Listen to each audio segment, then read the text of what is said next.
We good? Should be good now. Yes. My phone just Let me just make notified sure we're live here. Yeah, I just got the noti. I want to see it on my side first. Okay, we're live. Okay. Good morning, everybody. Julio's going crazy in the comments. Julio's crashing out.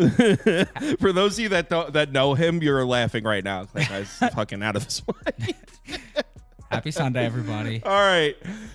Anyway, good morning. It's NFL Sunday. Yesterday lost some money, even though the late games were fun. The late games didn't go poorly. I had the over in Penn State, Oregon, and Penn State, so split there. The over cash in the first half. And then the other one, I had Clemson. I put a few dollars on SMU team total under, which got crushed at the very end. So the late games were fine. It was really just Texas, which I can't believe Texas lost that bet, man. They outgained Georgia by over 100 yards, 3 turnovers, 2 missed field goals, and it still went to overtime. Damn, that sucks. It's frustrating when you feel like your handicap of the game was perfect and still lost the bet, but it happens all the time. That's the world we live in. I was very frustrated for you. I mean, coking ahead on the sideline has no aura. Just a poorly run program. I really fell for you. I mean, there was at one point in the game, the total yards was 260 to 60 Texas, and the score was 6-3. I know. It's like, dude, Texas should have been up 3 touchdowns. They were beating the hell out of them. All right. Anyway, let's talk some NFL. First game up, Jags, Dolphins. Do we have Jets, Dolphins? Do we have the poll up? Yes, we do. All right, cool. Overwhelmingly Dolphins. I mean, but we expected that. Overwhelmingly? 80% on the Dolphins. Yes. Yeah. I mean, Wow. I mean, the Dolphins. The Dolphins are one of the most public plays on the board today. I'm on the Dolphins. I didn't know obviously you knew they were going to be, but I got it at 5.5. So I guess you could say I got the better number.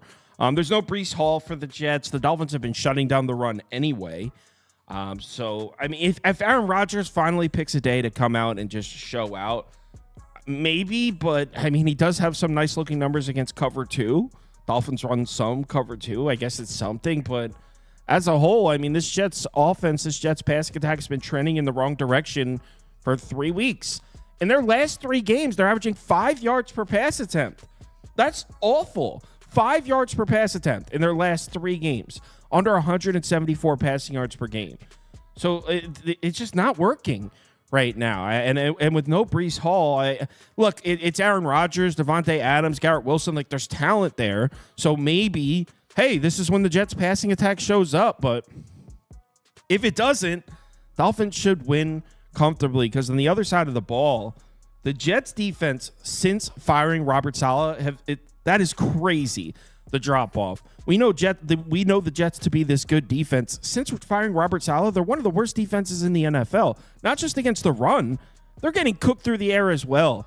Maybe not giving up a ton of yardage, 300, 350-yard games, but the efficiency numbers are bad. I don't think this Jets defense is good at anything, honestly. I don't see any reason to get to the Jets here. Not to mention they're in Miami. How many have you guys lost in a row in Miami, AJ? It's bad. I think we are 3. I think it's 8. Oh, at Miami specifically. Yes, we've lost 8 straight at Miami. I believe we're 1. I know the Dolphins are 5-1-2 against the spread in their last 8 against the Jets at Miami. Yeah, I mean, I agree with you in terms of the side. I didn't wind up getting to the side here. I wound up taking a player prop. I went with Tyreek Hill over 60.5 receiving yards. I mean, it has been a very mediocre season from Tyreek Hill thus far. I mean, this is a guy last year who in 2023, he averaged 110 yards per game. He cleared this mark 15 to 17 contests. Now this year, I mean, that average has plummeted to just 54.5, half of what he averaged last year, going over in just 6 of 12 games. But I think we need some context here, because when Tua is on the field, this is still a profitable bet. He's over in 5 of 7 contests where Tua doesn't get concussed in the middle of the field, averaging 70 yards per game. And now he faces a Jets pass defense that has completely fallen off a cliff, as Kyle was alluding to. I mean, this Jets pass defense, over that span since Saleh's gotten fired, they're allowing 2 whole more yards per attempt, a 26-point increase in passer rating, and most dreadful of all, they are 31st in EPA per dropback, only in front of the Jacksonville Jaguars. I mean, that's terrible. And this is the same Jets pass defense that's now without their two-time All-Pro corner, Sauce Gardner. While Hill was much more potent last year, I mean, so was this Jets pass defense, and I was there at the game. Hill went into MetLife, a place that was a death sentence for elite opposing quarterbacks. He still had 102 yards in that game. Icing on the cake for me here is the fact that the Jets use man and one high at very high rates amongst teams in the league. He sees massive boosts amongst these. You see his percent of team yards goes from 20% to 30% against man. And then against one high, his yards per route run goes from 1.47 against two high to 3.32 against one high. So literally more than doubling his efficiency. So really like a Tyreek Hill bounce back today. I just don't know if the Jets could keep up with the Dolphins in this spot. So if you wanted me to get to a side here, I'd probably go with the Dolphins -6 or Dolphins team total over as well. I put the Dolphins in a 3-team parlay. There's with their history in Miami against the Jets, it was kind of like an easy decision for me. Not to mention the fact that over the last 3 weeks, Tua's actually kind of come to life with like 9 touchdowns, almost 300 yards in every game, except for the Raiders was like 288. So I just have a hard time believing that the Jets do anything in Miami today. Yeah, well, unfortunately, it seems like everyone on the planet feels the same exact way, which is not something you love. Not that like, oh, got to cash out of the bet or anything. Why can't everybody win? I think today everybody can. I'm with you, Beaver. Yeah, hey. Why not? Why not us? What? I'm with you. Why not us? Why not us? Yes. Panthers, I can tell you why not Gonzaga, because they suck. Panthers, Eagles next. Let's get I got nada for this game. Nada. So if you guys want to go, you could I bet this game. Charge. I was gonna say I think it's Panthers or pass, but yeah. I bet the Panthers. I mean, obviously, I mean, I don't even think I feel like what I'm about to say, everyone knows what I'm about to say. I feel like it's like kind of, I don't want to say obvious, but Panthers are playing well. I mean, they've covered 4 in a row. They're 2-2 in their last 4 games. Their 2 losses, one was in overtime to the Bucs, and the other one, Mahomes drove down the field in the final minute to win. So they're 4 games in a row where they either won or were competitive down to the last minute. 2 games they lost were against good teams. Bryce Young's playing well. The Panthers are running the ball. I mean, the Panthers are playing decent football right now. Now, I don't love the idea that it's coming off a big game. I mean, the Panthers, this sounds crazy, but that game last week against the Bucs, the Panthers were actually alive in the division race. If they won that game, they were only 2 games out. Like it was, I know that sounds crazy to even say, but that was a huge game for the Panthers because that was kind of their last shot. If they won that game, the Panthers were going to be mentioned in the NFC South race. They would have been 2 games out. Like they would have been there. So coming off that loss, it's a tough one. It's a tough spot. But at the same time, the Eagles are coming off a huge game also against Baltimore. That was, I mean, not that in terms of the standings, it wasn't the most meaningful game for the Eagles. Obviously, the Ravens are in the AFC, but it was a huge game, a statement game. A lot of people were watching it, and the Eagles played well. Defense showed up. So you got the Eagles coming off a big game as well. So I think that kind of balances that out. As a whole, I just don't think this should be 14 the way the Panthers are playing. Panthers run nothing but cover 3. In fact, they run more cover 3 than any other team in the NFL. Actually, I think they're second, to be honest. Jalen Hurts below average numbers against cover 3. Now, the Panthers' run defense is a concern. The Eagles are going to run the ball. That's not going to that's going to happen. There's nothing that's going to stop the Eagles from running the ball in this game. But you know what? Panthers have been running the ball too. So look, the Eagles are going to win. But the fact that the Panthers are going to sit in cover 3, I think the Panthers are able to hold Philadelphia to 3s on several of these drives. 14's a lot of points, man. So I bet it. I'm on the Panthers plus 14.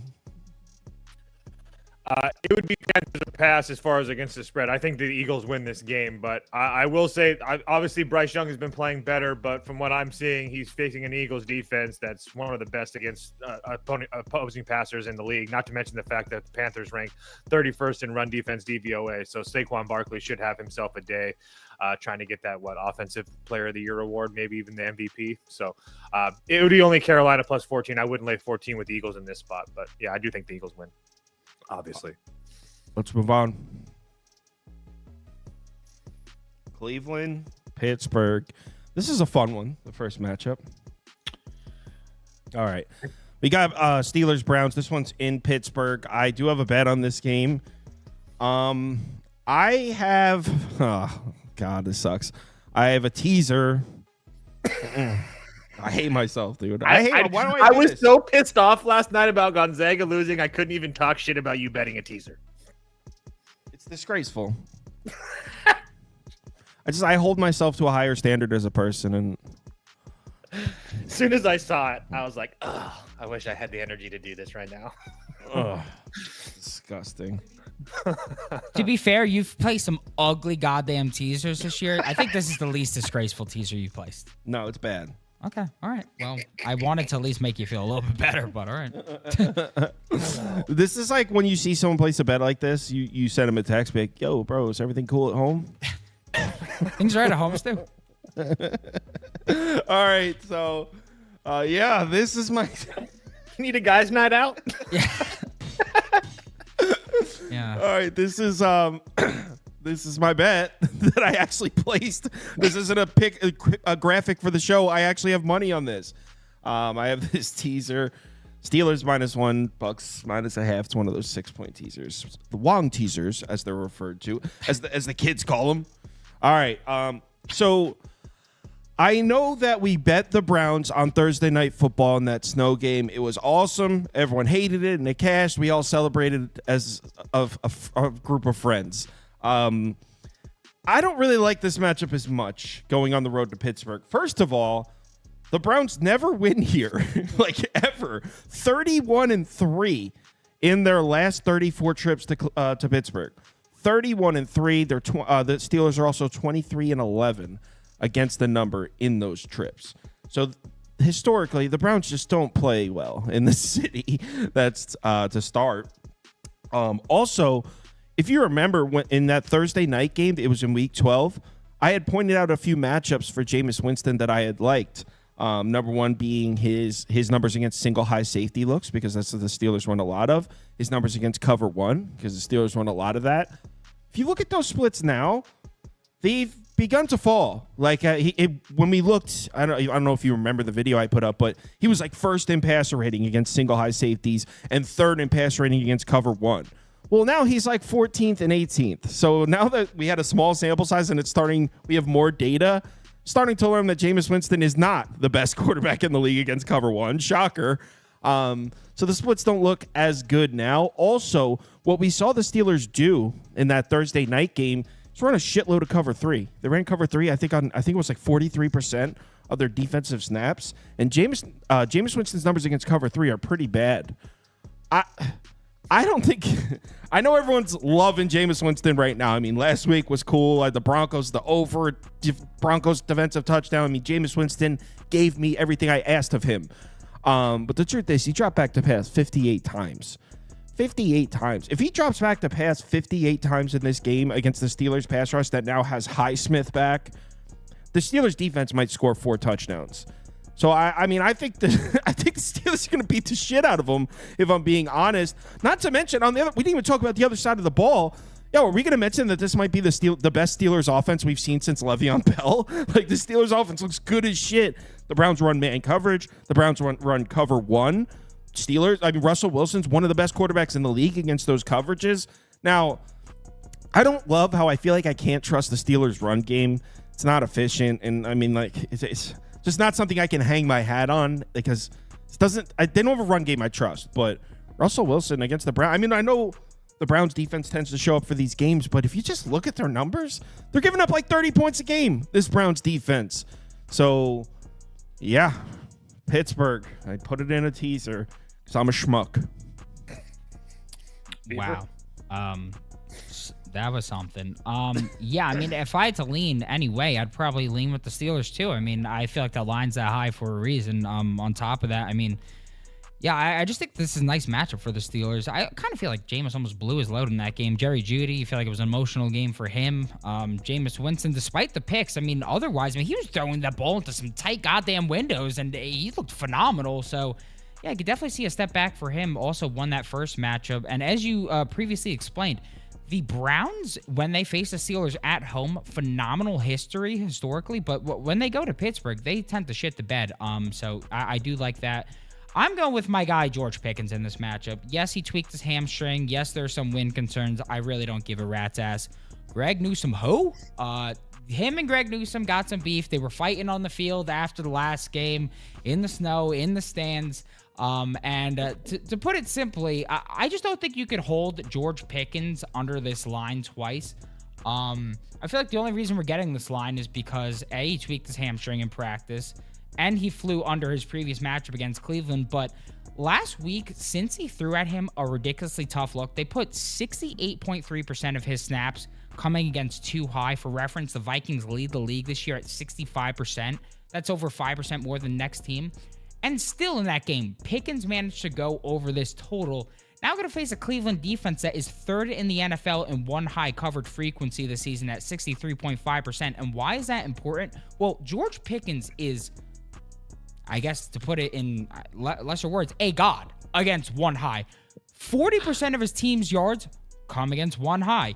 He has a 42% first read share against one high. He also has a 3.4 yards per route run against one high. I mean, these are some numbers that are not only best on his team, but best amongst the league.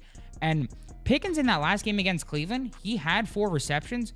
The previous 16 to 23 games, he had 4+ receptions. He went over the total, averaging 87. I feel like that was an anomaly. We had weather with the snow playing a major factor in this one. And I know a lot of people are mentioning the winds in this one. It was supposed to be, I think, 20 to 25 miles per hour. That has gone down dramatically.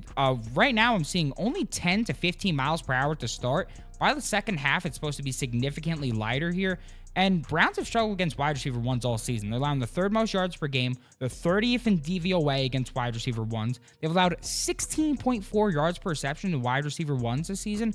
That is 2 yards more than the next worst defense. With an explosive guy like Pickens and the, I guess, the emotional edge here with the team that's pissed him off, I got to play it. So a couple things. Number one, there's a comment before that was right. A Wong teasers when it crosses over 7 and 3. So the Steelers went from 7 to 1. That's technically not a Wong teaser. It would have to be 7.5 if you want to do it that way, or 2.5 to cross over 7. But I don't even think Wong teasers really exist anymore because you don't get the -110 price. Regardless, what I was laughing at is someone said you can tell Prop Beaver uses lotion. I know. That's the one that got me. What the fuck does that mean? Also, someone said Toast, stop vaping. You're not in high school anymore. Dude, I know it's so bad, but I love smoking cigarettes so bad, and I haven't smoked a cigarette in like 2 months. And honestly, it's good because Toast used to wheeze on the mic, and he hasn't wheezed anymore. So I need you. Really? People, yes, and I think you guys should be proud of Toast. This is a wheeze-free program. This is a wheeze-free program. I think if anything, y'all should be very proud of Toast. I'm proud of Toast. Vaping way cooler than cigarettes. You just made my morning. Thank you. So anyway, in this game, I was just searching around. I was just trying to find the best possible way to spend my money, and I think I found it. There's this guy. Let me find his name. Chris Boswell. He's the kicker for the Steelers. Does he have a nickname? Just Big Boz, as some people might call him. I don't know, but just a guy that we like to say, set it and forget it on this program. So Boswell over 7.5 kicking points. I also would lean the Browns. Jamison Winston as a dog, 21-11, 1 in ATS, catching over a field goal. And underdogs in the AFC North are 44-26-1 in this over in the second half of the season. Not to mention you have Pittsburgh coming off that huge win against the Bengals. So, and I'm pretty sure they have the Eagles up next as well. So just an absolute shit spot for Pittsburgh. But anyway, just play Big Boz, set it and forget it. Big Boz. Next. You're playing the Boz. What's next? We got Raiders Bucks. I have to go I have to leave this graphic up on the screen. Oh yeah, sorry. Like, can we just get to the point where this isn't up, man? I'm embarrassed. There's over 2,100 people watching, see me with this freaking graphic. I'm gonna have texts from my friends from high school, big bro. You're going through it. Run that shit back, Turbo. So yes, this is the second half of my piece of shit bet. Of the Steelers and Bucks. God, hey, I hate you're this. Still sharp, bro. So yeah, second half here. Bucks -0.5. I mean, There are a couple things to like about the Raiders right now. So real quick. So yesterday, I don't know if you guys saw the video I uploaded last night, but I went through the Raiders offensive line. Apparently 2 of those guys that I thought there was there was depth chart changes. So I thought there were starters returning. Apparently they lost their jobs. So I was wrong about something I said in the video. Whatever, you guys don't care. Anyway, so the Raiders offensive line is in better shape right now than it has been for most of the season. We saw them running the ball against the Kansas City Chiefs, who are a defense we consider to be a very good run defense. We saw the Raiders running the ball a bit in that game. So I don't think it's crazy to say that down the stretch, the Raiders might be able to run the football a little bit. Now, I'm not saying they're going to be the Eagles. I'm just saying right now we look at the Raiders and we're like, they can't run the ball for shit. That offense sucks. They have no run game. I think it might be a little different these last handful of games here. I think the Raiders might have, let's say, an average rushing attack moving forward. So, obviously you don't love that, laying 6.5 points, laying a pretty decent sized number to a team that might be able to run the football a little bit, and you don't really trust your defense. But the reason I was able to get there with Tampa Bay is I think we can start to trust this Bucs defensive front, because in the last 4 games, they've been locking the run down. So I think that what I just said about the Raiders kind of cancels out by the fact that the Bucs in the last 4 games have amazing numbers against the run. And that's why I was able to get there with Tampa Bay. On the other side, it should be a favorable matchup for Baker Mayfield. The Raiders blitz a lot, but don't generate consistent pressure. That's the souffle for Baker Mayfield. He's great against the blitz. If you blitz if you blitz Baker Mayfield and don't get there, he's going to put up big numbers. That's what he cooks on. So should be a good matchup for Baker Mayfield. I don't know if the Bucs will be able to run the ball because Bucky Irving's a little banged up. He's going to play, but the Raiders defense has been playing the run really well. So I put it in the teaser. Didn't want to lay the full number because I don't think the Bucs can run it. But I think the Bucs win. By the way, the Bucs are not in position to fuck around right now. They're 6-6. You would think that the Bucs are having this great season. They're 6-6, man. They're right in the race, right? Like, they need to win. They need to win right now. So that's why I did this teaser, because they need to win. So that's what I did. So we started a war in the comments about the vape versus cigarettes thing. Listen, I don't care about what is healthier. I don't have an opinion. All I want to know is that my friend Toast stopped wheezing when he stopped using cigarettes. That is the one thing I'm noting there. That's all I'm saying. Now, my play for this game, it's actually my top bet of the week. Rachaad White under 11.5 yards as his longest rush. This Las Vegas rush defense is showing some fantastic improvement right now in the trenches, and I just feel like I had to back him somehow. But there's no way I'm fading the living legend that is Bucky Irving. Absolutely no way. However, Rachaad White is falling out of serious favor in this backfield, and he is already one of the least efficient backs in the NFL. He's now played 63% or less of the snaps in 6 straight games, averaging just 54% of the snaps. And in the last 2 games where Bucky's really gotten the bulk, he's only played 52% or less of the snaps, averaging just 50% of the snaps. With 63% or less of these snaps, White is under in 19 of 23 career games, averaging just 9.3 as his longest rush. With 51% or less of these snaps, he's 15-1 to the under, averaging just 7.1. He's now going to face this Raiders rush defense that, as I mentioned, they're reborn. Weeks 1 through 7, they were horrible. They were 26th in explosive run rate allowed, 30th in missed tackle rate, 26 in yards per carry allowed. But all of a sudden, these last 5 weeks, they're 11th in explosive run rate, 3rd in missed tackles forced, and 2nd in yards per carry allowed. And Rachaad White is a guy who is drastically better on gap concepts. He's got 6.3 yards per carry, 55% success rate compared to a heinous 2.45 and 40% against zone. Well, guess what? The Raiders, they specialize in gap concepts. Against gap concepts during this hot streak, 2.56 yards per carry and a 38% success rate. That is 2nd and 3rd in the NFL compared to their ranks against zone where they're 15th and 17th. So with this lack of usage that he's getting, with the surge in the Raiders rush defense, I love this under for Rachaad White, a guy who I already think is one of the lesser talented running backs in the NFL. No offense, Rashad. Toast. I just went super square and continued to do what pays everybody or seems to pay everybody every week. Brock Bowers, 8+ receptions. He's hit this number in 5 of his last 8 games. He also has reception numbers on this year at 8, 9, 9, 10, 10, and 13. So it's not like the volume won't be there for him either. So the Bucs are one of the worst teams in the league against tight ends. They let Kyle Pitts, Goddard, and Kelsey have 14. Kelsey had 14 catches for 100 against them. So yeah, I just played the square thing with Browers because it continues to cash. Someone said Bucky Irving's ruled out of this He's game. not out. He's not out, right? No. No, Yeah. I would actually have a heart attack if he was. But Yeah, I'm pretty sure he's honestly, Bucky killed it if for he me last wasn't, I would honestly still have pretty high faith that he goes on. I mean, that guy sends some crazy shit. That's another one that like. That's another one we gotta keep an Anyway, eye let's on. go to the next game. Got to throw on a watch list. Yeah, he's on the watch list. Dude. Yesterday, he went and he started responding to everyone's comments who posted a losing pick. Like, it's like, who does no, that? that's normal. Right, No, well, dude. that's normal. Yeah, it's just got to screw loose.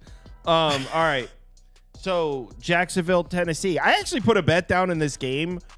I wouldn't say I absolutely love it, but I did bet the over at 40. I was considering placing it at 39.5 last night. This is probably me doing a little bit of gambling, just having some fun. To be honest, it's a small bet. But I think we're looking at a game with 2 terrible secondaries, 2 teams that may not be able to run it that are going to throw it. I mean, maybe these teams just hand the ball off 3 times and punt back and forth, but I don't think they will. I mean, why not have some fun? Why not try to play? Why not see what you have with these quarterbacks? I think we're going to see these 2 quarterbacks throw, and if you see Mac Jones and Will Levis throwing the ball, it's going to end in points with these 2 secondaries. I mean, they legitimately could have decent games against the opposing secondary, and they could also legitimately throw pick sixes.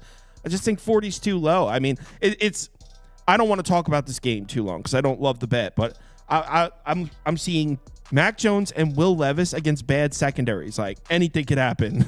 And I think it gets up at over 40.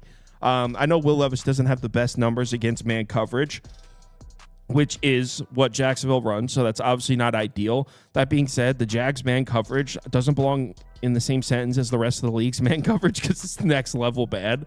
The Jags can't cover anybody. It's a terrible pass defense. Will Levis has looked better the last few weeks, so I can see Will Levis actually having a good game throwing the ball here. Jacksonville's defense has always been stronger against the run, so I think the Titans are going to throw it. I think it gets up and over the total. I bet this. It's one of my smaller bets. Beaver. I almost passed on this game. I almost did it. I almost said, listen, enough is enough. How many times could I bet a Will Levis game and lose my money? I mean, I think I won 1 bet on a Titans game this year, and Will Levis got hurt in the first drive. That's the only time I won a bet on a Titans game this year. I mean, he's truly a piece of shit. But we're not betting on anything Titans related here. We're betting on a Jaguar. His name's Parker Washington. And this is a man who's seen a major boost in his production the last 5 games due to the injuries to Christian Kirk and Gabe Davis. He's over his last 3 of 5, averaging 40 yards per game. Seeing nice little 5 targets per game. But what I really want to talk about is the last game. Second half of last week's game against Houston. First game without both Gabe Davis and Christian Kirk. This man went nuclear in the second half with Mac Jones. He earned 9 of his 12 targets, and now he sees a very ideal matchup here as the Titans are very zone heavy. If we look at Parker Washington's 5-week surge here, he owns a 2.12 yards per route run, 24-yard share, and a 19.2 first read target share against zone. These are all first on the team amongst active receivers against zone, and they're all better against Brian Thomas Jr., who, if you're the Titans DC, I mean, that's all I'm doing this week. I'm just game planning against that demon because he's the only receiver that really is a threat on the team. Brian Thomas Jr.'s receiving yard total is 30+ higher than ours. When I was checking the play-by-play on ESPN for Parker Washington, nearly every target included the term short pass. That is good news for us because while the Titans are top 10 defense in DVOA against the medium pass and the deep ball, they're only 17th against the short pass. And then another thing I want to add in, Titans' top 3 or 4 starting cornerbacks in this game are likely out. The one who is going to be active, Chidobe Awuzie, it's going to be his first game in 7 weeks, and he's likely going to be pinned on Brian Thomas Jr. Titans went from allowing a league low 98.5 yards per game with L'Jarius Sneed their first 5 games to 145.3 their last 7 games. I really like the value in Washington here. Toast. Washington. Jacksonville team total under 18.5 for me. This is just me fading Mac Jones. He's absolutely terrible. Since the start of last season, the only quarterbacks in the league that have better EPA than him are Zach Wilson, Deshaun Watson, Bailey Zappi, and Desmond Ridder. And Will Levis has a little bit better, but besides that, he's been absolutely terrible. And when he's been the quarterback for this Jacksonville team, at least starting, he's been absolutely terrible as well. Jaguars scored 7 in his first game. They scored 6 in the next game, and they had, I don't know, 0 or 6 or something like that before the last 10 minutes of the game where they're getting blown out, and they scored 2 garbage type touchdowns. But before that, he had 27 drives for 19 points. So Titans are early seed. Where is it at? 10th in DVOA this season as far as defense is concerned. I just have a hard time believing the Jags put up 20 points here today. So Jags team total under 18.5. Next. What is this? Saints. Giants. Saints, baby. Saints up. I like the Saints here. Nola. Who doesn't like the Saints here? Nola. Fair question. Fair question to the crowd. Who doesn't like the Saints here? Yeah. Yeah. I mean, I like the matchup for the Saints. You guys know I'm not opposed to taking an ugly ass Giants +5 bet here, but I actually like the matchup for the Saints. I think the Saints are gonna. I really wish this game was in New Orleans. I would like 10 with this matchup, but in MetLife weather, I expect the Saints to hand the ball up. Even though the weather's supposed to be all right today, isn't it? Can we get a weather report, please, Toast? Okay, I do actually have a weather report because I was just checking it. And honestly, I got a little bit of a downgrade from my MVS play, which kind of sucks. Breezy to start with sustained winds a bit over 50 miles per hour and gusts near 30 miles per hour. 50? 15, my bad. I was going to say, I got 15. I will make sure to pronunciate, whatever the word is. 15 miles per hour and gusts near 30 miles per hour. That should quickly taper off and be much less of an issue by the second half. So windy at first, not so windy in the second half. 50 miles an hour. And then I didn't know it was Hurricane Torrance. All right. So I like the matchup for the Saints here. They should have no problems running the football. That Saints offensive line is finally healthy, and we know this Saints team can run the ball when the offensive line is healthy. We've seen it a bunch of times this year. Remember, they started off the season putting up those huge numbers, running the ball all over the field. Then the offensive line got hurt. Ruiz got hurt. McCoy got hurt at center. They lost their pieces from the offensive line, and after that, they just couldn't run the ball for like 4 or 5 straight games, or 4 of the next 5 games. Their offensive line's back. They're healthy again. So the Saints should be able to run the ball here. Yeah, not having Taysom Hill sucks. We'll give you that. But they should be able to run it. Not to mention, what is the strength of this Giants team right now? What is the one aspect? Well, actually, they can run the ball a little bit with Tracy, but what is the one aspect of the Giants team that you would say is good? The pass rush, right? With Brian Burns and Kayvon Thibodeau. I mean, the pass rush. That's the strength of this Giants team.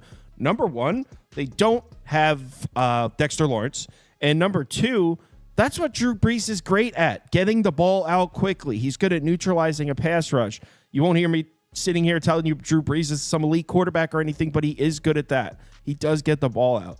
So you have a Saints team that's going to hand the ball off against a terrible Giants run defense, and a Drew Brees who's going to get the ball out quickly to take the Giants pass rush out of the game.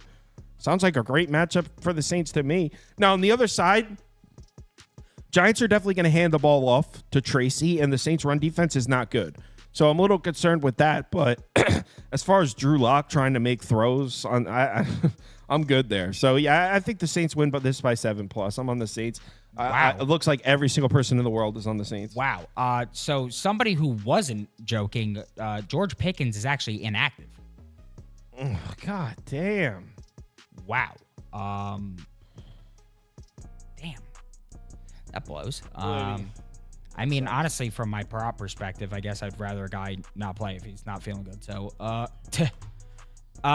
Toast, can you leave and come back? Because for some reason your picture's not coming up. So just leave and come back, and we'll bring you back in. Yeah, that blows. Okay, so let's talk about MVS real quick. So obviously I mentioned the wind That's a bit annoying, but I'm really not going to take that too much into account. They did say that it should cool off a bit in the second half, so we should be good. Rashid Shaheed placed on the IR long ago. Saints desperately missing the deep ball threat that made their offense so potent to begin the season.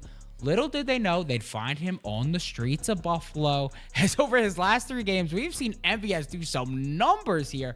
77.3 yards per game on just 2.3 receptions per game. He has a reception of 28 plus yards in each of these games, and now he finds himself in the perfect matchup for another big catch here, because he faces a Giants pass defense that's 32nd in deep ball DVOA compared to 19th against the medium pass and 20th against the short pass. They also run 1 high safety coverage at the 4th highest rate in the league.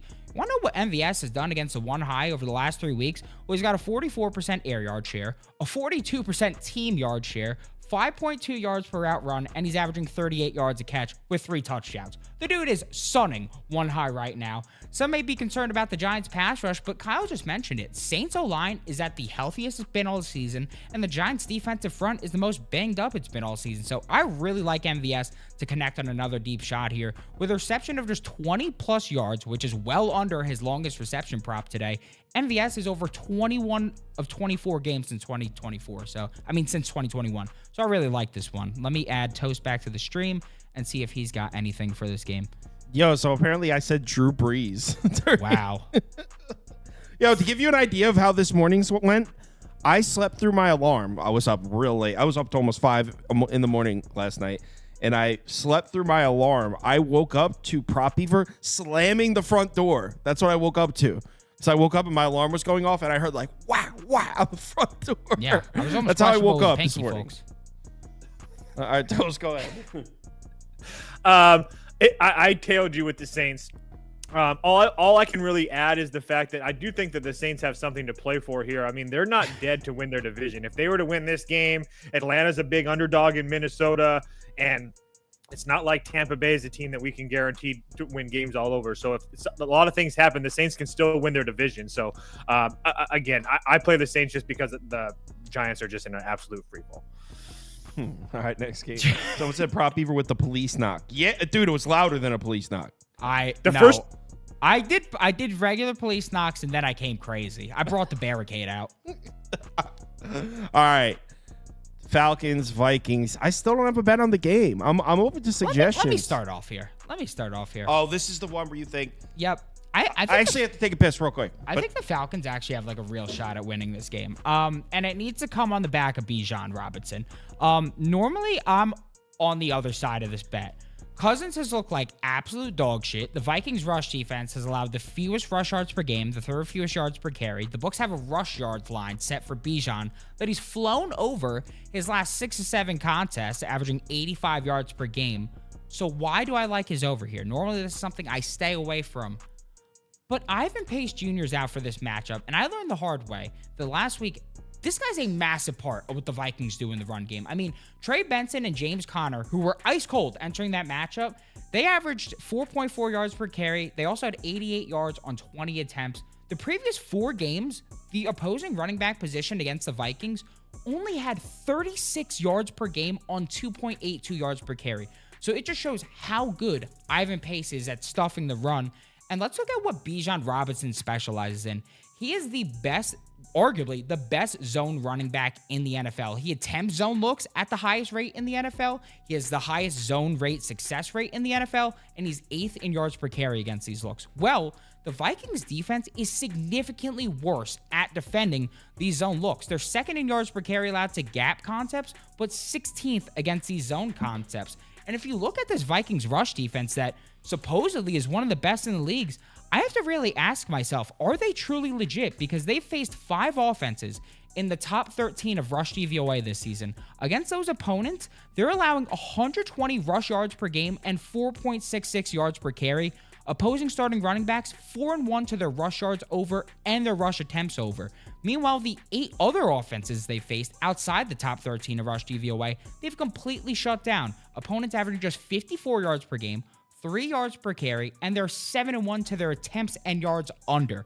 If you look at Robinson's attempts line here, it's at 16.5, with just 13. The guy's over in 13 of 17 career games overall and 7 of 8 on the road.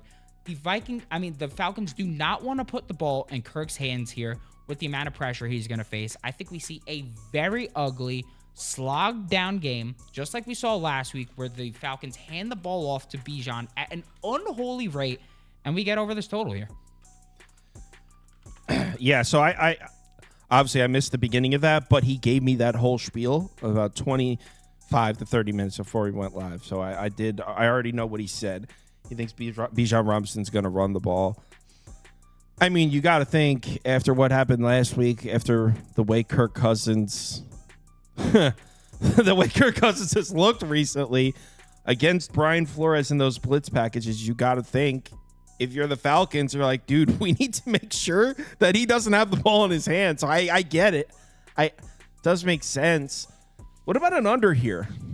I mean, that would be the other way I look. I think a lot of people are very, very down to Kirk Cousins. Makes sense. The guy looked like absolute dog shit last week. But the NFL is a very weird thing. Football is a very weird thing. Would it be weird if Kirk went out there today in a terrible matchup for him and just said, bro, it sounds like you love the Falcons. And it just it's not like I was going to say, it's not like the Falcons offense looked bad. If you take away his interceptions, they went up and down the field. I mean, the Chargers should have lost that game. Am I crazy to say that? I don't think you're that crazy. Well, Kirk Cousins lost it. Right, that's what I'm saying. Like, I still feel like the Falcons' offense was just fine. I think Kirk Cousins let them down. I played Darnell Mooney over 51.5 receiving yards. It seems like Mooney. First of all, Mooney's my guy. I don't know if I've ever lost a bet on Darnell Mooney. I mean, there's only been 4 or 5. I lost one last week. I'm He's sorry, a buddy. Yeah. So, but either way, I know a lot of people are going with Justin Jefferson and Drake London and whatnot, but I think the fact that Mooney at 51.5 was just a little bit too small with a Vikings offense that allows the third most fantasy points to wide receivers in the NFL so far this year.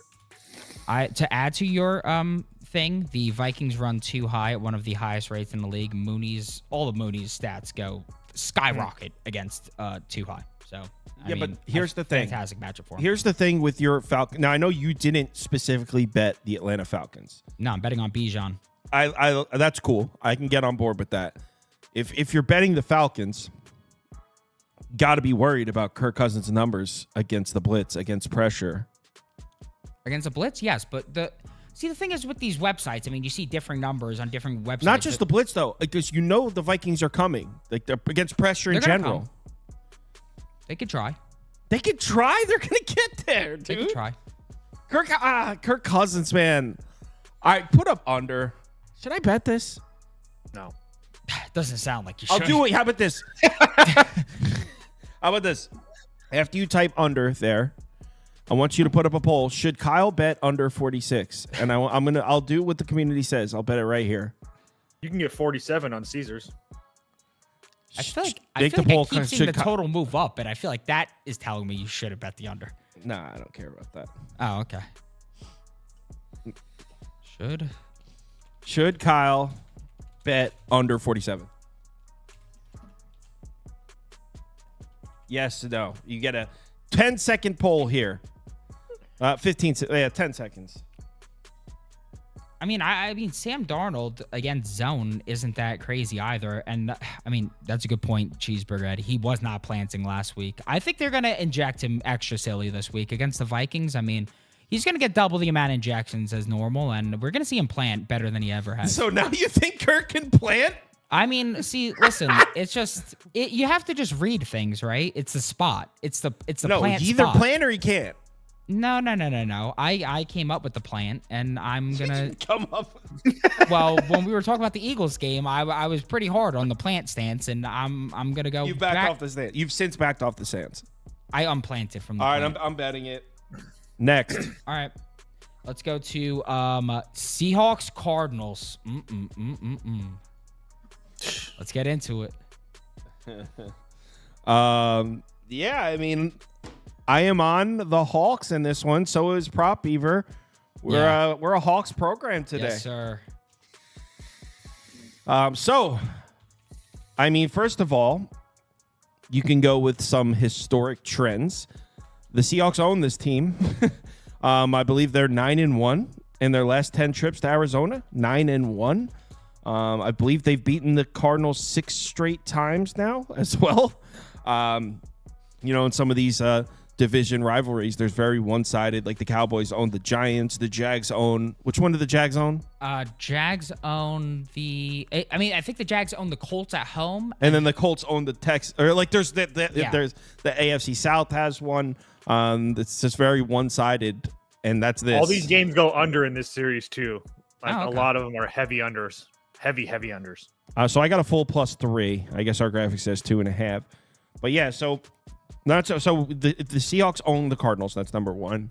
Number 2, it's on the road where Geno Smith is more reliable, where the Seahawks offense is much more efficient. Seahawks much better on the road. That's number 2. Number 3, and this is probably the main reason for the bet. McDonald's got his shit together with that defense. I think we might have to start referring to the Seahawks as a top 10 defense. Seriously. I know that's crazy, and I'm not like a quote unquote hot take guy, just looking to get people say ridiculous things to get clicks on social media. I don't do stuff like that, but I truly think the Seahawks might be a top 10 defense right now, specifically against the run, which is obviously huge here against a Cardinals team that we know wants to run the ball. They just held the Cardinals to 49 yards rushing. It might have been 42. They just held the Cardinals to under 50 yards rushing in their last game. So this defense, McDonald got the pieces he wanted. Remember, they hired Mike McDonald just because it didn't start off the way, they didn't come out the gate with a top 5 defense. It takes time to build these things. They hired the DC from the Ravens last year who built one of the best defenses in the NFL, maybe the best. So maybe it just took a few weeks, and now that they've added Ernest Jones at linebacker, this defensive front looks really good. And I just don't think the Cardinals, I don't think you can run the ball on Seattle right now. And if that's the case, how do you lay 3 points to the Seahawks? Kyler Murray starting to trend the wrong direction without run support. The Seahawks defense, if you want to throw the ball on them, you got to throw it downfield. They're actually very good at taking away those underneath throws. It's not what Kyler Murray wants to do. The Cardinals want to hand the ball off and take the underneath throws. Not that Kyler Murray can't throw the ball downfield, but he doesn't do it very often. So, yeah, Seahawks up. Yes, very, very much on the Seahawks here. I think my reasoning is rather simple. If you can't beat the Seahawks in Seattle, where Geno Smith stinks. I'm the biggest Geno guy on the planet.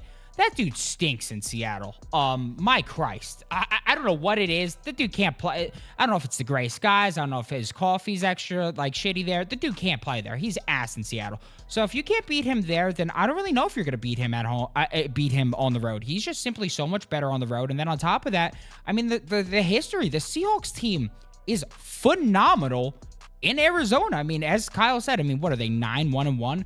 Their last 11 trips to this stadium, straight up. I believe they're 7-3-1 against the spread.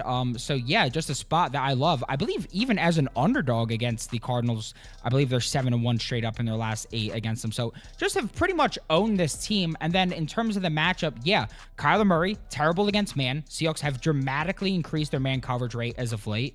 The pass rush for the Seahawks has been pretty solid, and you would think that the Cardinals, if you're looking at the numbers, the Cardinals pass protection has a massive edge over the Seahawks. In their game that they just recently played, Kyler was pressured on 40% of his dropbacks. That is a heinous number, and he was terrible. He completed 2 of his 11 attempts. He had an interception. I think that went for the touchdown, of course, but yeah, he was just absolutely terrible. So I really do like the Seahawks in this spot to just keep their momentum going. If you give Mike McDonald a linebacker, he's going to do things. You saw his first season as the Ravens defensive coordinator. They kind of were a mediocre defense in the beginning of that season, but what happens? They trade for Roquan Smith. They finished that season as one of the best defenses in all of football. So yeah, I really do like that for them. And then my other play in this bowl game is going to be Zach Charbonnet over 23.5 receiving yards. The reason that I like Charbonnet so much in this bowl game at his mark is the fact that he was only running 31.9% of the possible routes, while Walker had 45% of the routes. If you look at weeks 2 and 3, that shoots up to 65%. He was averaging 17 yards per game. Walker was averaging 27 yards per game. You combine the two, that's about 44 receiving yards per game here. Now we're going to face a Cardinals defense that has been extra vulnerable to running backs through the air. Last 5 games, they're allowing 45 yards per game, 4th most in the NFL, 7.6 targets per game, 2nd most in the NFL, and 3rd most receptions per game, 6.2. We've now seen 9 of 12 starting running backs to face the Cards go over their receiving marks and go over their longest reception prop. And that's important because with just a 9+ yard reception, Charbonnet's over 7 to 9 games. And if you look at what the books are suggesting here, his 3.5 receptions prop is at -130 juice to the over. So they're suggesting heavy usage. I really like Charbonnet to get going here, and I love the Seahawks. Hawk up. Toast. Hawk up. I like the under here. I just want to see what it's at now because I got a little bit better of a number, but 44.5 is still good. Yeah, I got 46, but regardless, these guys touched on it. The history of these two teams is very clear, not to mention the unders go with that a lot. 5 straight unders as well. And all these numbers are a little bit lower than what those numbers were coming off. But we saw these teams play not too long ago. Both offenses were under 300 yards total. There was 20 first downs in the game, and that game still had extra points because there was a pick 6 as well. Kyle mentioned it. The Seattle defense has been really good, ranking 4th in EPA per play since week 9. The Cardinals defense ranks 3rd in EPA per play since week 9 as well. So I think this is going to be a more defensive matchup in a divisional game. So not to mention Arizona has really struggled this year. They score touchdowns on only like 50% of their red zone trips. So probably a lot of field goals. I wouldn't mind the Cardinals field goal kicker, but he's been off and on this year. So just under for me. I just want to address something. Just got a comment. Seahawks line is dismantled right now. It's fully Not healthy, a isn't single it? person on either side of the line is injured. Yeah, I mean, do people just like to comment shit just to hear themselves speak? Yeah, I don't know. People Abraham truly Lucas blow came back. my mind. Abraham Lucas came back 3 games ago. He's been back. Next game. Well, someone said there's a lot of haters in today. That's because I'm going through a rough stretch. That's how it goes, though. And then we got inbreds like Ulysses Gomez. Well, I think it's something about like the casual newer gamblers that are just obsessed with short. Like, for example, last couple weeks have been rough for me. So they're saying, oh, gotta fade Kyle. Then next week, Toast will go cold. They'll be like, Toast doesn't belong on this show. Gotta fade Toast. I only come here for Kyle. Then the week after that, Andy will go cold. They'll be like, get Andy off this show. Like, that was just 2 weeks ago. So, I mean, the idea is in 6 months, did we turn a profit? But these are not the most intelligent people. Well, and what's crazy? Yeah, never mind. Yeah, let's the go Seattle to the next center retired mid-season, and the replacement center is better than the center retired. Who cares if Connor Williams retired mid-season? Next. If you're fading people or whatever, you should just cap the game yourself and see how well you do. There's always well, that. the people that say that aren't. I know. That's the point. That's my point. Bears, 49ers in San Francisco. Is this down to even 3 across the board? You could still get one expensive 3.5. I really don't. I'm all ears, man. Do you guys have it? I really don't know. I talked about this game on YouTube last night. Caleb Williams coming off 3 games where he looked pretty good. He looked good in the second half of that Lions game. All 3 of those games were division. I don't trust the Bears rushing attack, but at the same time, the 49ers run defense is terrible. Are the Bears live here? I really don't know. I don't know what to think of the 49ers. They look so bad. The line movement tells me the Bears are live. I mean, you can't get Bears plus 4.5. You can't get Bears plus 4. I mean, it's down to 3. I mean, if this gets to 2.5 at game time, I mean, that's kind of like the book showing their hand. Am I wrong? At least what they assume they think is going to happen, because they obviously they don't want Bears catching 3.5 tickets out there anymore today, right? I hate that I have to finish this off. The reason that the center for the Seahawks wasn't starting to begin with is the fact that he was a rookie or a lower level player. Connor Williams was underperforming. Then they decided we're going to play Olu. And then Connor Williams said, oh, I don't want to be embarrassed and be benched, so I'm going to retire. So that is what happened. Olu is better than Connor Williams. Connor Williams was embarrassed that he was going to be benched, so he retired. Geno Smith and them basically alluded to that on a podcast, but didn't want to be embarrassed for it. So, Isaiah, you could keep going on, or you could just shut the hell up. Is Trent Williams playing today? Like, I can't figure that out. Trent Williams is not playing today. That's what I thought. Okay, yeah. No, he didn't play. Yeah, he's backed up. Also, they're missing their left guard. And, dude, Brock Purdy at home. His baby. That's why I didn't know. Remember? Oh, well, he was. No, I'm saying he's ruled out. Oh, you're talking about the other guy. My bad. Yeah, but specifically without Trent Williams, Brock Purdy's numbers are terrible dating back to last year. When he's out, Brock Purdy's, what was it, like 2 touchdowns, 10 interceptions or something without Trent Williams? Terrible. It's so, now obviously those are probably exaggerated and maybe it's not that extreme, but no question, you look at the splits and Brock Purdy's just like a different quarterback when Trent Williams isn't on the field. I guess Bears. Should we bet the Bears? I wanted know. 4. I'm not going to take them under 4. I mean, I guess if I get 3.5, I'm fine. But not that the Bears are some fantastic team, but this 49ers team is a shell of themselves. I mean, obviously no Trent Williams, obviously no Christian McCaffrey, obviously Jordan Mason's on the IR, and the defense, I mean, has been absolutely terrible since week 10. They're 26th in EPA per play and 28th in success rate. So it's just really hard to trust this 49ers defense. I'm pretty sure, I think it was Gab in the Discord and she was being serious. I think Fred Warner's dealing with like a hip flexure or something like that, or a broken hip or something like that. He's been out. So, I mean, he's been playing, but this 49ers defense isn't definitely the defense that we're used to seeing. So, yeah, maybe the Bears with their interim coach can go do something across the country. I don't know. But problem is, it's at 3. The Bears haven't won a road game all year. They're 0-5. I know. But how much do you put it? Not that I don't even know the new coach's name, Thomas Brown or whatever. But I mean, how much is that into Eberflus? And I mean, maybe Mr. Brown makes some better decisions. I feel like it's impossible to say. I'm grasping at straws. Yes. What are you thinking, Propio? I got 3 props for this one. First one, Deebo Samuel over rush yards. He's over his last 15 to 20 without McCaffrey, averaging 23.2, including 4-7 games this year. And now there's no Jordan Mason as well. I mean, simply put, the 49ers need to get the ball in their playmakers' hands somehow. I don't know what the hell Shanahan's doing. We got Deebo with 23 or less total yards in 3 straight games, and now they got another brutal matchup through the air here against Chicago, especially without Trent Williams. So I think we're going to see an increase in his usage on the ground here.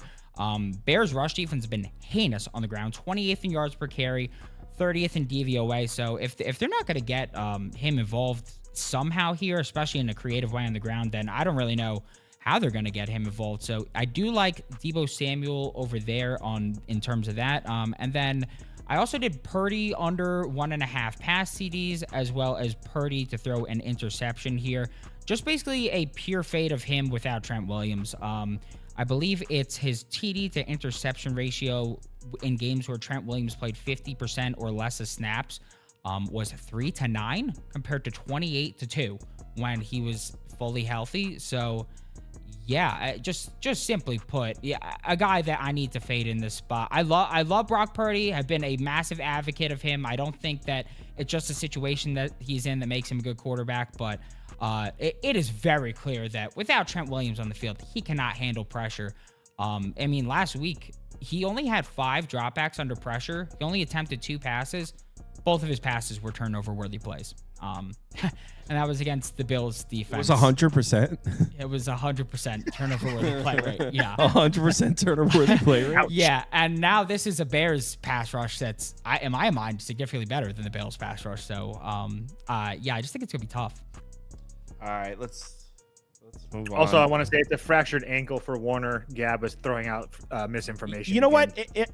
If I was to bet that game, I'd probably take under. That's probably what I would do. Next game. Bills Rams. I have a prop in this game. I also think it stays under 50. I see a 50 out there, so maybe I'll put a few dollars on the under as well. But the prop I have is Stafford over completions. Mm-hmm. And I tailed Kyle on this. I thought it was very good luck. Yeah. So yeah, I actually bet this. This is like on my ticket. I don't post a lot of props. But the Bills sit back in coverage a lot. They'll give you those underneath throws. In fact, the Bills defense analytically is one of the worst in the NFL against short passes specifically. I believe the metric is 6 yards or less, I think. Stafford loves throwing those passes. In fact, I mean, he'll take those all day. So I think it's a good matchup for Stafford in that respect. Bills don't give up a ton of big throws downfield. In fact, they're one of the best in the league. I think like 4th or 5th against the deep pass. So I don't think those downfield throws are going to be there for Stafford, but the Bills will give him those underneath throws, and I think he's going to take them. I think the Rams are able to sustain long drives. Dink and dunk, I believe, was the word I used on YouTube. It's going to be a dink and dunk game from Matt Stafford. I also was looking at possibly Kyron Williams receptions, Kyron Williams receiving yards. Is the tight end playing Colby Parkinson? Yes, he should be playing. Let me just make sure. I didn't bet that, but I was looking. Parkinson is active.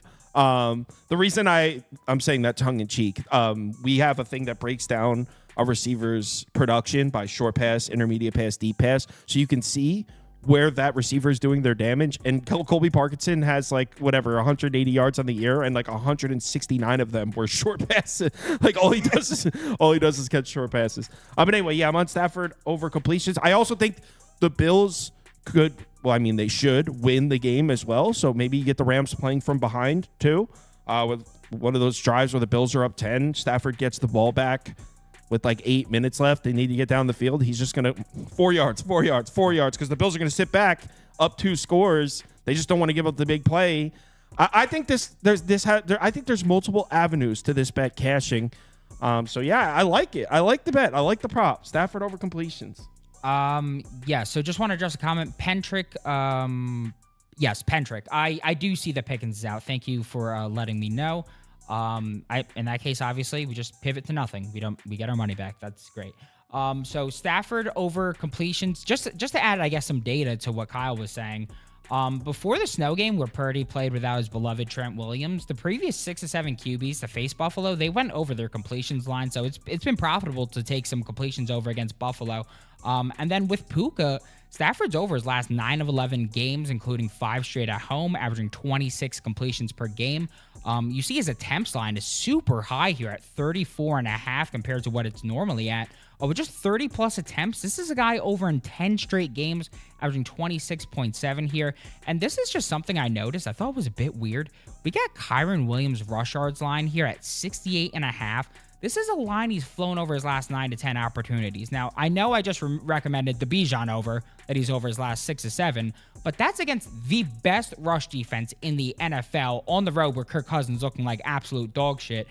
This is Kyron Williams at home against a Bills rush defense that's looking really terrible right now. So I don't know if the books are suggesting here that maybe the Rams are going to be trailing early and that Kyron Williams isn't going to get that many looks and that we're going to get a lot of passes here. But if the books are hinting that and we are going to get a trailing game script, then I really think we're in excellent shape here. So yeah, like the Stafford play a lot.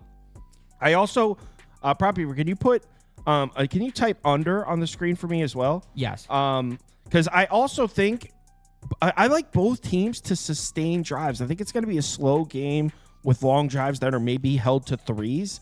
I think it stays under the total, but one of those unders where you're not betting an under because you think the defense is going to make a bunch of stops. You're betting the under because you think the best thing for an under is not defense making stops. The best thing for an under is a 6-minute field goal drive. That's damn right. Yeah. You want 6-minute field goal drives. That's what you want for the under. You don't want a 3 and out because it puts the other offense in a good position. So I just think that's what we're going to see. 6-minute field goal drive, 6-minute field goal drive. Yeah, the Bills will probably punch it in a couple times. But honestly, don't sleep on the Rams defensive front. They have the youngest defensive front 7 in the NFL, and they are progressing basically as this year. I mean, they started off the season, we were all like, I was talking about this Rams defensive front is too young. They're going to be bad. And they were in the beginning. It was looking like one of the worst defenses in the NFL. Now, I mean, you look at their last 5 games, they got run on by Philadelphia, but you take out the Eagles game, they're actually defending the run pretty well. So don't be surprised if the Bills aren't able to just hang 50 on the Rams today. I actually could see the Rams making the Bills work for it a bit. So yeah, I think it stays under. There's a 50 out there. I might throw a few dollars on the under as well. That was music to my ears because I have Bass over 6.5 kicking points. I actually kind of like this a lot. Kyle touched on it. These teams could be going down there and scoring and then settling for 3. Well, considering the fact that the Rams are one of the top 10 teams as far as red zone defense this year, and Tyler Bass has been really, really good on the road this year. He's hit this number in, I think, 5 of 8 games on the road or something like that. But regardless, he's went under this number at last 2 games, but both those games were at home against San Francisco and Kansas City. The weather wasn't fantastic. His last 2 games on the road, he had 12 points against Indianapolis, 7 against Seattle, and then the other one was against the Jets, but the Jets defense is really good. But he has a much better, playing in the dome is a lot better for Tyler Bass as well. So Tyler Bass over 6.5 kicking points. I have a full unit on it.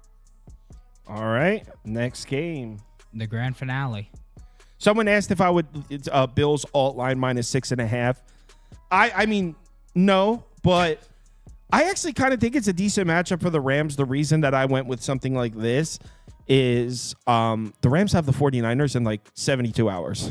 Like we'll be doing a Rams 49ers video like tomorrow. Like the Rams 49ers play on Thursday night. Obviously, huge game on the road at San Francisco. Not that the Rams are in any position for a look ahead though. The Rams need to freaking win. So it's just I don't love that one of the biggest games of the year for McVay and for Stafford and all that is like tomorrow. It's in what, 4 days? It's so soon. So I don't love that. Bills have the Lions on deck too, which is a huge game. Yeah, but it's not. No, but I guess in the Bills' position, they've got the division locked up. That Lions game would be huge. Those interconference games only matter for the teams that are like the best in the league. That's why I said that. Yeah. Like the Eagles, Ravens. You know. Like, right. Anyway. Oh, we're on Sunday Night Football. Yes. We didn't do a touchdown score. Yeah, I wish I had one. Beaver, I know you're not busy at all, so if you could just make a kicker song for me too, that'd be fantastic. Thank you. I mean, maybe I could. Yeah, make a kick. Actually, that'd probably be fun. Make a kicker song for Toast, bro. Thanks, all right, I'll think of you. one. Actually, yeah, I will. So anyway, I bet the Chargers +4. I think I know there's a lot of people taking the Chiefs here. They're taking, I guess I would describe it as a bounce back after the day's rest, and the Chiefs defense needed it. And I actually do get that. But the truth is, I kind of like this matchup for the Chargers. The Chiefs defense, we regard them to be one of the best run defenses in the NFL. But the truth is, they really haven't been in the last 4 games. They've actually been getting run on a little bit. I know we talked about it already with the Raiders, but actually, the last 3 games, one of them's the Bills. Okay, it's Buffalo. The Panthers were running the ball on the Chiefs a little bit. The Raiders were running the ball on the Chiefs and running the ball on the Chiefs a little bit. Chiefs' defensive front has not been nearly as good in the last few games. And the Chargers' run game is actually starting to trend upwards again. If the Chargers are able to run the ball even a little bit, I'm not saying I need 4.5 yards per carry, but give me 3.9 yards per carry. Just put Justin Herbert in a position where he's able to utilize the play action. And I actually like the matchup for Herbert. He's 3rd in play action frequency. They used a lot of play action out there, this Chargers offense. He's very good at it. He's one of the best quarterbacks in the league, efficiency-wise, out of the play action. And get this, want to know who one of the worst defenses in the league is against play action? The Kansas City Chiefs.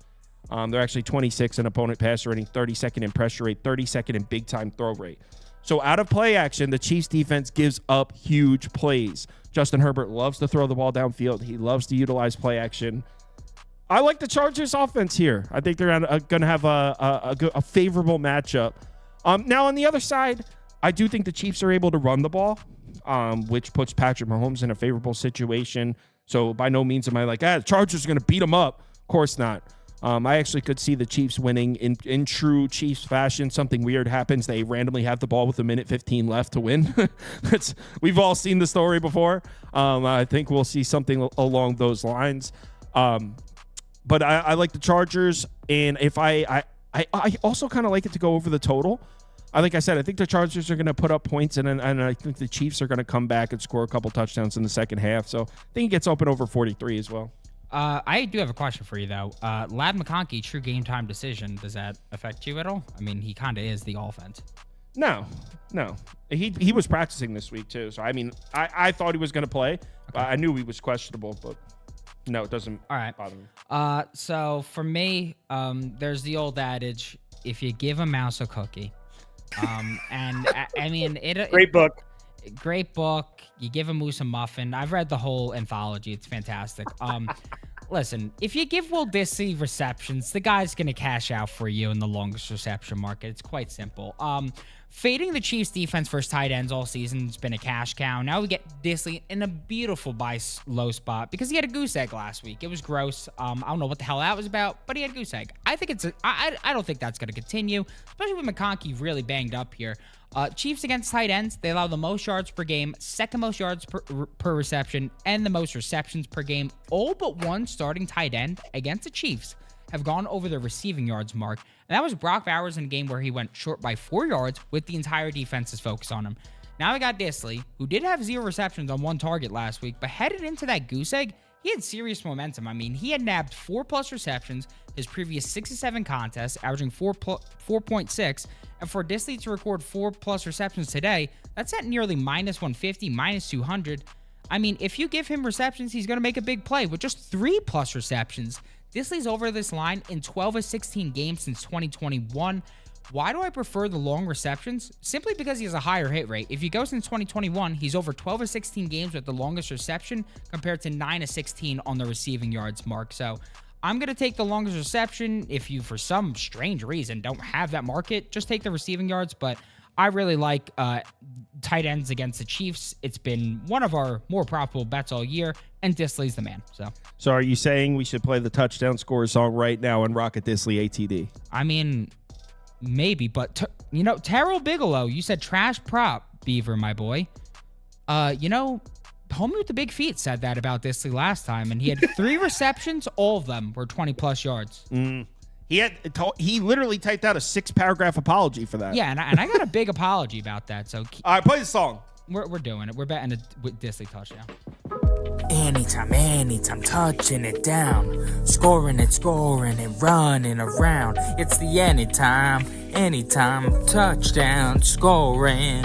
Anytime you need touchdown. Yeah. Yo. All right. Disley, anytime touchdown. Let me get odds on it.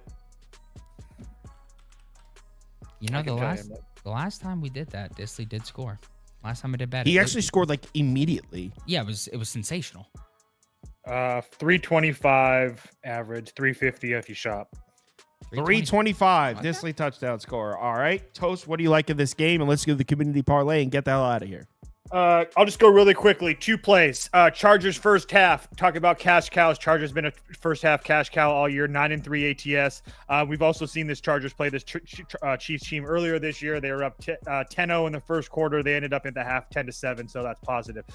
Chargers a top 10 offense in the first half of the game that drops to a bottom level offense in the second half of the game, and their defense also is really, really bad in the second half. Their elite defense disappears to 27th in the fourth quarter. Not to mention the Chargers have been pretty good defensively on the road. The Chiefs are a bottom 10 offense at home. Forget all that stuff. And then Cameron Dicker the kicker, just continue. He's another set and forget it guy. 9 or more fantasy points in 6 of his last 7 games. I continue to place bets on these guys. I trust Cameron Dicker. I trust Boswell. They're just go-to guys. So Dicker and Chargers first half. Community parlay, hit the song. Community parlay, the parlay we bet, yeah. Community parlay is for the community. We community, making a parlay. Yeah. All right. So you got to do the underdog. Andy said again. You guys hit like 5 of the last 6 underdogs. Actually, I'm so glad you mentioned this, folks. We're on an underdog freaking heater. How many of you guys hit in a row? We're on a freaking underdog heater right now. We have now hit the last 4 or 5 underdogs we've given out. The only underdog we didn't hit was last Sunday. I believe we hit the Thursday night before going into last Sunday. Then the Monday night, the Thursday night. He hit the Saturday one. He hit yesterday because I remember because he texted me and I was so pissed off that Texas just lost that I refused to even answer him. He was like, the underdog hit. And I was like, bro, fuck you. Dude, no, but he may have hit last right week's now. underdog too. So we literally may be on 5 or 6 underdogs here. We're like, we may be on an all-time underdog heater right now. So he put in folks, like emojis too about the underdog hitting. I and know. I just lost my bet. Yeah. We have to ignore the emoji usage. That It's so was Kyle tough. and so Andy at the same time. It just makes me laugh. That was freaking tough. But I was all right. so mad. He was like, yeah. Yeah. I was like, just watch my bet lose in overtime. Yeah. No, he does that to me in college basketball too. Yeah, he's a He's little like, rat. Furman, yeah. He does. Andy. He has bad awareness of like, dude, I just lost. Like, I need a minute. Yeah, he does. Yeah. It was tough. Andy's team will come back from 15 down with 7 seconds left, and he'll tell you that he was on the right side the whole time. He's a rat. All right, so for our underdog today, we got 5 plays. I don't know. I was feeling good today. I just have a great feeling about today. Hopefully that doesn't come to bite me in the ass. The past 2 Sundays have been miserable. Prime times have been treating us well. But before a good Sunday today, let's go ahead and fucking do it. Parker Washington, higher than 30.5 receiving yards. Rashad White, longest rush, lower than 11.5. MVS, higher than 36.5 receiving yards. Zach Charbonnet, higher than 23.5 receiving yards. And Mr. Stafford, higher than 23.5 completions. If you don't like one of those legs, if you'd like to replace one of those legs, you can do so if you're a new customer with Justin Herbert, higher than a half total yard. That is a free pick. That is a free square. If you would like to join the absurd hot streak we're on right now, and you're not a customer yet, you can become a new customer in one of these yellow states. Just sign up with the promo code BET, B-E-T, and you could get a deposit match up to $1,000. It's a 3-letter promo code. Yeah. I don't know what that was about. Just 3 letters. Letters. And then what's the what's the community parlay for? It's Eagles money line, Dolphins money line. It's gonna be like -110. All right. Eagles money line, Dolphins money line. All right. Add the Saints in there. It's +123. I have that same bet. Shout out community. Did the Chargers or Chiefs win that poll? Chargers. All right, we should get a dog in there then, because the Bears and Chargers are both in here. Cast your votes. Cast your votes. Beaver, how's the Chargers defense like down the field? Down the field. I could actually probably check that. They're The susceptible. only reason I asked is because I have them in my... They're susceptible to the downfield pass. That's another reason I like the Chargers. They're actually first in DVOA against the short pass. Oh yes, That's why I asked, because Patrick Mahomes throws 86% of his passes are short. So right. Well, they're on paper so far this year. Analytically, the Chargers have been the best defense in the NFL against the short pass. So that's another reason I like the Chargers. Force Mahomes to throw the ball downfield. I actually think Mahomes' interception might be a look too. That's exactly what I was going to ask. Because all right, Bills. Just a little fun. Bills is the next leg, and then let's do the 3 second places. We got Steelers, Vikings, Bears. So let's see who makes it. I've had a couple people ask. Never mind. They already started. I played Texas Tech. If you want to play college basketball later, -1. And everything else has started already, so it doesn't matter. Cast your votes. Let's finish this community parlay. Also, Wags, if you're watching, that Florida Maine over looks free as air. So it's the Steelers. Okay. Even after Pickens, guys. Okay. And Russ is cooking this morning, Beaver. Someone get me odds on that, please. I don't know what he's cooking with. Definitely not Najee Harris, I promise. Eagles, Dolphins, Bills, Steelers. Brother's cooking with rusted utensils. Let's see. I'm trying. I'm getting them all in right now. Let's see. Steelers, Dolphins, and then who's the last one? The Bills? Bills, Steelers. Oh, +210. All right. +210. little bit Eagles, more Dolphins, Bills, Steelers, +210. Thanks, everyone, for watching. Yes, the College Football Playoff Selection Show is on. Gonna put it on right now. Hit me up in the Discord if you need me. Make sure you get your picks in for the league. You have 42 minutes. Everyone, have a good one. See you all tomorrow. We maybe a midnight show tonight. I'll ask Toast if there's college basketball, but all right.